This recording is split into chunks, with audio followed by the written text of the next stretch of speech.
What is going on, YouTube? Thanks for stopping by. My name is James. We have a nice 45-minute workout ahead of us. We're going to be using the 3 kettlebells. So I used a heavier one, maybe 65, lighter one going to 30, and a nice little sweet spot right in the middle for 45 pounds. So grab a couple that work for you. We're going to be taking it through all different planes of movement, all different types of training. So we're going to have some strength, a little bit of power, then some fun complexes sprinkled in to get that heart rate up and keep it up. So if this is your first time, we usually have a 5-minute workout coming up after this. If there's anything jumping off the page, anything confusing you as far as movements, you can go ahead, jump to the back, and I'll dissect all the movements. If you're returning, then you kind of know the deal. We're going to get after it today. So as always, if you like something, like it. If you dislike something, please let me know in the comments, and be sure to subscribe so you're not missing any workouts coming up in the future. But let's get a good one here. Let's grab your kettlebells, grab some water, grab a mat if you want a mat, and let's get this thing going, all right? We'll see you on the other side.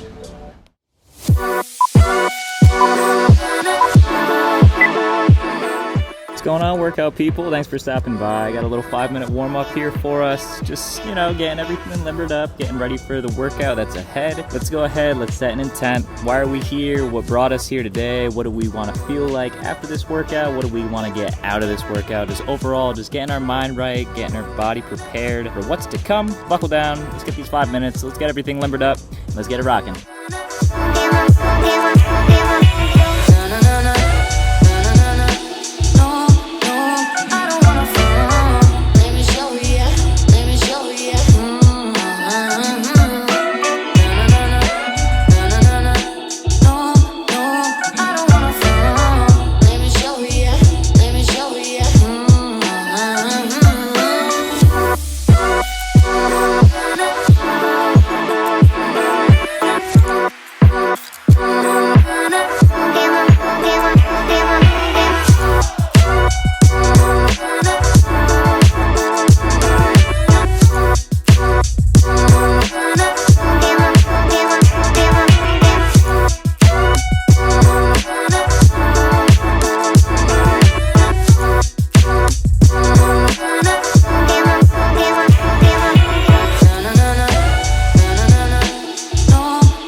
Alright, hopefully we're warmed up, we're ready to take on the day. I threw some funky movements at you, but y'all can handle it. Moving the body in human ways. First group of movements, we're just doing a around the world and a lateral lunge, so a lot of proprioception, good core strength, single leg stability. So use something that is relatively moderate, something that you can move around with ease, but still a challenge when we move into that lunge pattern. I used a 45, so something right in the middle. We're gonna get 3 sets right here.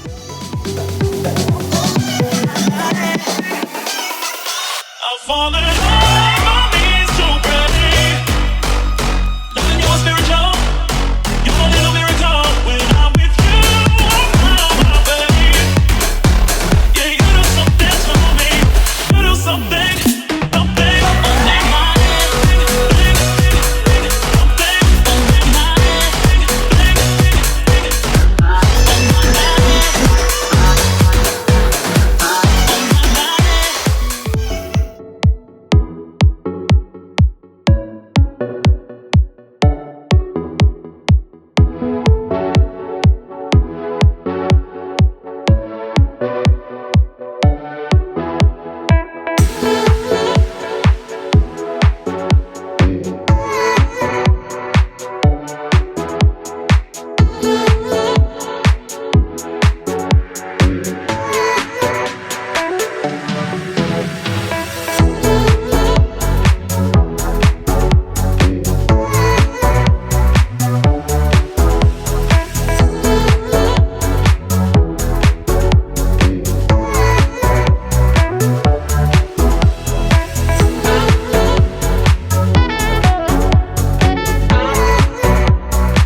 3 sets down. Y'all are crushing things. We're gonna move into another group of movements, being an RDL and then a clean into a press. So definitely wanna go a little bit lighter with this one, as you are gonna be taxing those glutes continuously. These are gonna be relatively long sets. I used a 30, so definitely on the lighter side of the spectrum. Balance will be an issue. Don't be afraid to move into a B stance if we are wavering a little bit in the single leg. Then with the lunge and the overhead press, we're trying to stay as fluid as we can, just banging out these reps before hopping on to the other side.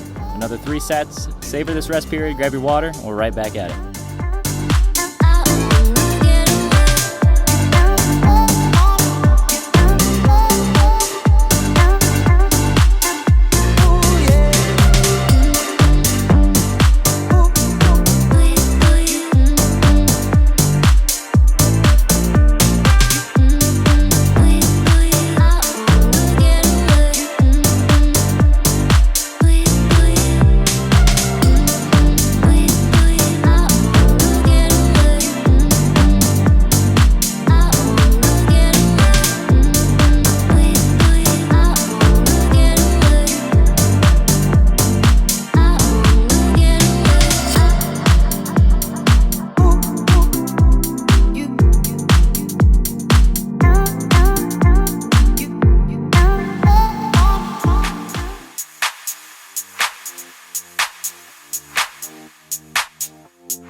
My glutes were on fire after these 3 sets. I'm sure we're in the same boat. Move on over into a power department. So let's move and grab ourselves a little bit moderate weight. Hop back into that 45. That's what I did. We're heading some snatching, some high pulls, and some swings. So definitely getting a lot of power, some overhead stability, and moving with endurance right here. There's 5 on each side, so don't be afraid to bump that weight up.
My glutes were on fire after these 3 sets. I'm sure we're in the same boat. Move on over into a power department. So let's move and grab ourselves a little bit moderate weight. Hop back into that 45. That's what I did. Coming down the home stretch here, folks. I believe we have 5 more sets left in the tank. We're going to be moving into a strength department. So we're up in the weight. Nice big old clean. Then we are staying with the metabolic component with the jump back and the pressing. And wrapping up with a little bit of core with some halos. So up that weight, grab your water, and let's hit it.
saving the best for last. It'll be a funky movement, tabletop press. Not sure if you've done it before. I'm relatively new to this myself, but definitely a full body movement. It'll be a lot of proprioception. We're flexing and extending in both ways with our shoulders, as well as maintaining a glute bridge and a nice stable core, and just wrapping up with traditional straight leg sit-ups. So just hitting the core for a little bit at the end. 2 sets here. We're gonna minimize this rest period, and we're gonna finish strong. You got it.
Good job, people. That was a tough one. Really good core movements in the very beginning. That was nice. Proprioception. Got away from the dumbbells this week. Got back into the kettlebell type thing, just spicing everything up for you. Hopefully y'all enjoyed things. Some new movements as well. So that tabletop press at the end, we've been, pushing in front, pulling and everything. It's good to just extend that shoulder all the way, so open up the chest and a little bit of core. Finish things up. Talk about a booty pump with the RDLs and the lunges and whatnot. Thanks for rocking with me. If you liked it, drop a comment, like it, or maybe subscribe to me. We'll keep this rolling. This way you're not missing any of the workouts coming up. If you got any of your 2 cents, if you dislike something, try and change that for you, so give me a heads up. But if not, we're gonna keep on doing this thing and appreciate the support. All right, talk to y'all next week.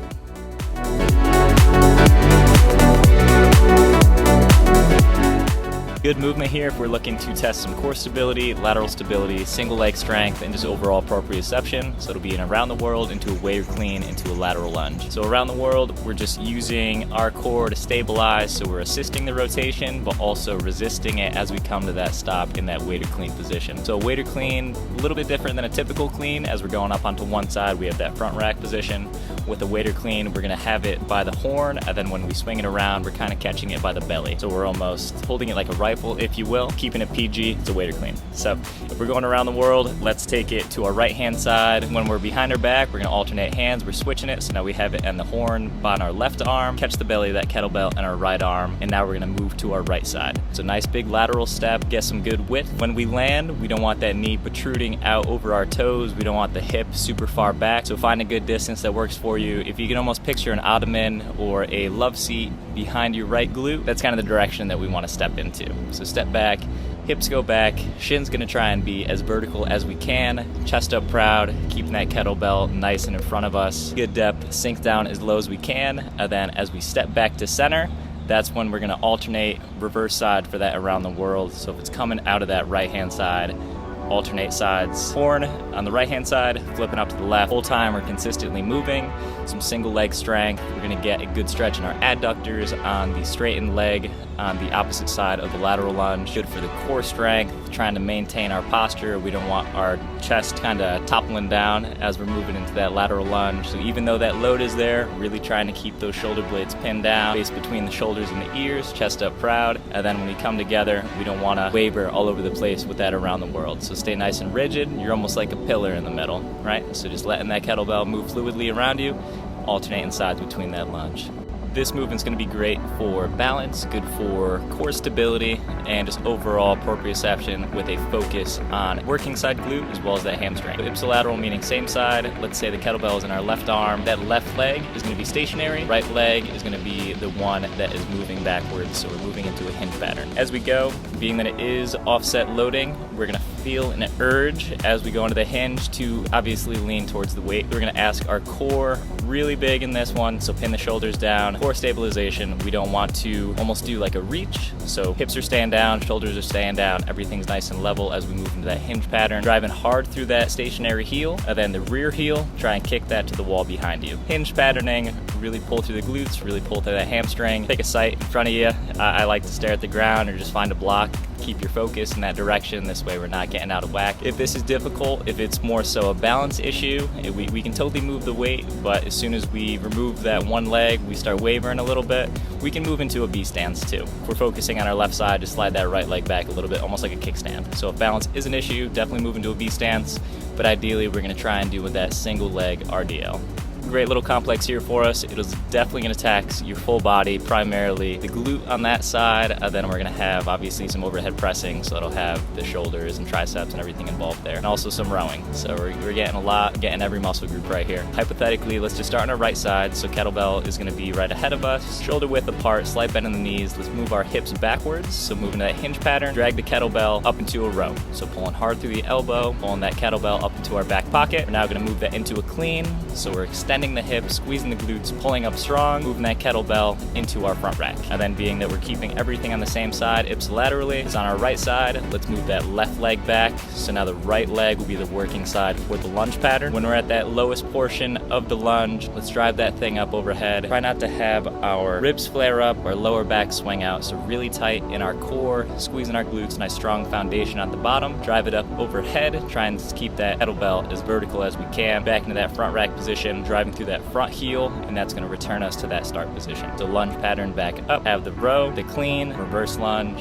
and a press. You'll start feeling it after a while, definitely taxing on that glute on that side. You'll be feeling it in our core on that side to stabilize. We're not leaning into that kettlebell at all. Yeah, stay strong, pace it out. Definitely go a little bit lighter than anticipated because this will catch up to you, but you're good, breathe through it. Nice power complex right here for us, moving into a B stance. So if you're not familiar with the B stance, whatever selected side we're working on, we're just gonna slide that leg back a little bit. So let's say we're about shoulder width apart. Let's start on our right side. So right foot is gonna come back just a little bit. Those toes on your right foot should be in line with the heel of your other foot, your left foot, right? So we're creating a box, a little bit of a staggered stance. That rear heel is gonna be elevated, so the front leg is gonna be the dominant moving factor in these movements. So if we're moving into a swing, a high pull, and a snatch, start with that kettlebell just a little bit ahead of us so we can use that momentum off the initial swing. Hinge pattern, hips go back, shoulders packed down. We're gonna grab that kettlebell, swing it to our backside. When it reaches that terminal point in the back where gravity starts working its way backwards, that's where we're gonna squeeze the glute, extend the hips, explode forward, bring that kettlebell up to about mid-chest. When gravity starts working its way back down, same idea, move back into that hinge pattern. We're gonna be flowing with it. Second one, we're pulling hard through that elbow. So a high pull, we wanna have almost our thumb in line with our ear. So now we're pulling, activating the traps, activating some of those rhomboids, getting a little bit of bicep activation. A lot of that movement coming from down south through the hips, through the glute squeezing. Once we return back to center, so we don't want to be pulling way backwards and getting it all offset with us. So pull, control it. We're gonna let that thing fall back down, moving into a hinge pattern again. When it reaches our backside, that's when the glutes engage, that's when the core starts moving forward, right? Fire everything ahead, moving into a snatch. So we want to pull, almost picture pulling ourselves under the kettlebell as opposed to throwing the kettlebell up. So I've discussed this before. When you were a kid at the water slide, you had that little pole before you go under. That's kind of the mechanic. So throw yourself underneath the weight, throw yourself onto that slide, ripping hard through that elbow, snapping up overhead, and then we're gonna catch the kettlebell up at that highest point while maintaining the B stance the entire time. So we're gonna have a staggered stance, offset load, really asking the core to stabilize, good overhead stability. And then from that top position, we're now swinging it back down to that start position. You can alternate sides. So now left foot back, right foot forward, left arm doing the work right here. Now I've seen people from that snatch position, if we're not comfortable dropping the load all the way down, you can move it back into that front rack and then place it onto the ground. If you are comfortable with these movements and you have the strength and endurance to do so, you can move straight from that snatch position, snap it all the way down to place it ahead of you. But within reason, find something that works for you. This one's gonna be a lot of proprioception, a lot of endurance, a lot of power, and you're getting some good strength down there at the lower body. So it's a swing, high pull, snatch.